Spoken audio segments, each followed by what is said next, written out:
Hi friends, ఎలా ఉన్నారండి? మీ అందరికీ శుభోదయం, గుడ్ మార్నింగ్.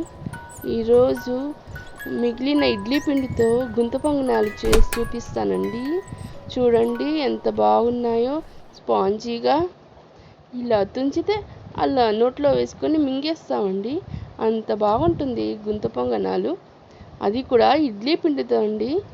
చేద్దాం రండి. ముందుగా చట్నీ చేద్దాం. పుదీనా చట్నీ. ఎర్రమిరపకాయలు ఆయిల్లో 1 స్పూనే వేయాలండి.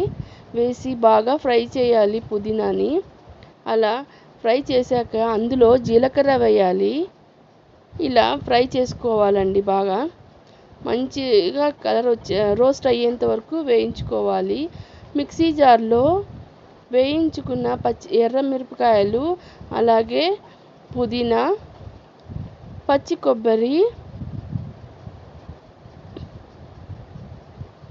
అలాగే పుట్నాలు తగినంత వేసుకోవాలండి. అలాగే ఉప్పు, పులుపు కోసం నిమ్మకాయ పిండాలి. ఎప్పుడు చింతపండేనా, అప్పుడప్పుడు నిమ్మకాయ కూడా పిండుకుంటే చాలా బాగుంటుంది. ఇలా కోర్స్గా గ్రైండ్ చేసుకొని అందులో తగినంత నీళ్లు వేయాలి. నేను అందాజుగా 1.5 గ్లాసు వేసానండి.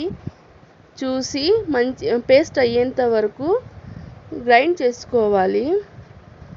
ఇదిగో టండడాయ్, చట్నీ రెడీ అండి.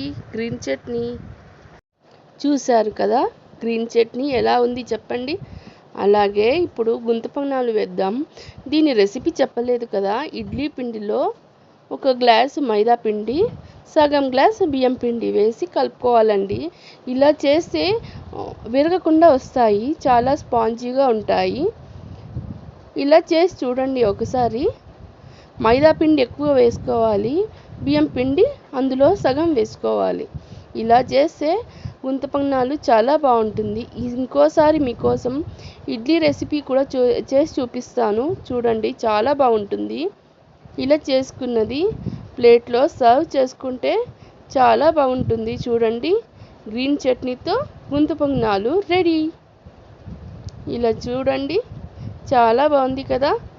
స్పాంజీగా గుంత పొంగనాలు. మీరు ఇలా ట్రై చేసి చెప్పండి. మీకు ఈ వీడియో నచ్చితే please do like, share, comment అండి. మర్చిపోవద్దండి.